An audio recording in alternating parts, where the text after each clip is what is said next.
In this video, I'll show you the ultimate solitude guard build.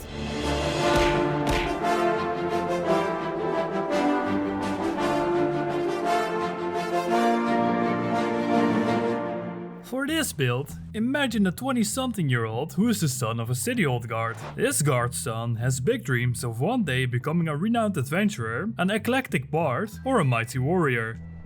He really feels like he has something special to offer to the world, so what he doesn't want to do is becoming a city guard just like his father. One day, while sneaking around the castle, the guard's son overhears a rumor of strange tidings in a nearby cave. Looking to prove his potential as an adventuring hero, he decides to investigate by himself. To prepare for this conquest, the young man sets aside most of his savings to purchase an entry-level metal sword. It's nothing special, but it is a cut above from the wooden trading sword that he used to practice with when he was younger. The rest of his money was spent on potions, supplies and remedies. This would mark the end of the young man's savings, leaving no money for a protective set of armor. Through sheer serendipity, he was lucky enough to find a spare set of solitude guard armor. With his newfound items in tow, he set out to solve the mystery of the strange occurrences in a nearby cave.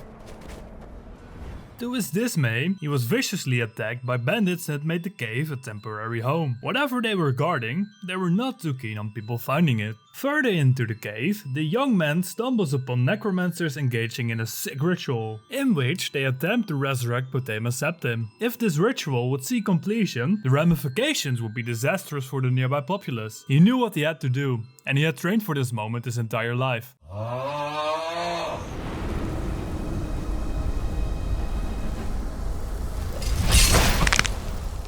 Our hero triumphantly returns to Solitude.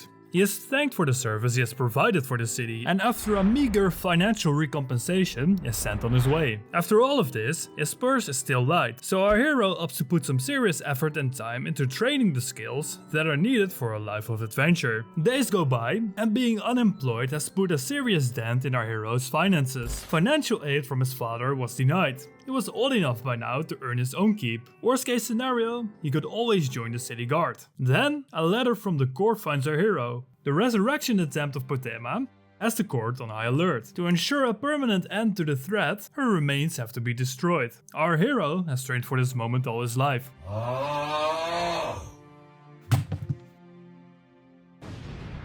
Upon his victorious return, he is offered the Shield of Solitude. It's a bit heavier than normal, so he also puts some training into heavy armor usage. The court is impressed with this young hero, and they offer him a permanent place in the Solitude Guard, with the promise of room, board and a stable income. A decision has to be made, as holding such a position means that dreams of becoming anything else have to be put on hold. After much contemplation, our hero decides to reluctantly join in the footsteps of his father. He needed the money now, and he could always join the Bard's College next year. 10 years go by, and our hero's father is brutally slain in a raid, involving multitudes of mammoths.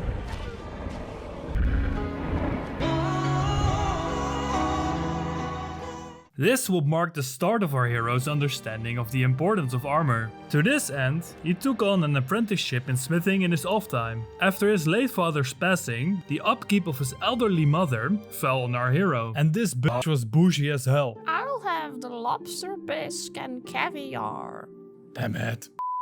This, alongside the cost of smithing training, left little time for pursuing riches and adventures. During one of his guard shifts, our hero meets a high elf that runs a nearby clothing store. He is immediately smitten with her, but he has no idea on how to approach her, until he reflects on advice that was imparted to him by his late father. A bitch love money. With this in mind, he decides to invest some gold in her store, which also opened the door for conversation. Hello, I run a subpar YouTube channel with almost 5,000 subscribers. They got married immediately.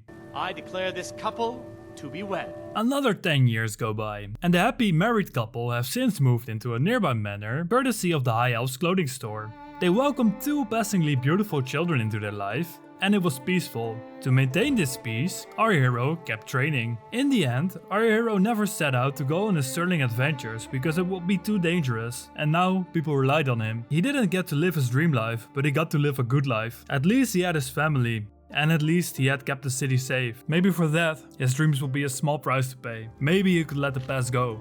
Or could he? 2 miles outside of Solitude, our hero finds cool armor alongside a bow and he immediately becomes a stealth archer.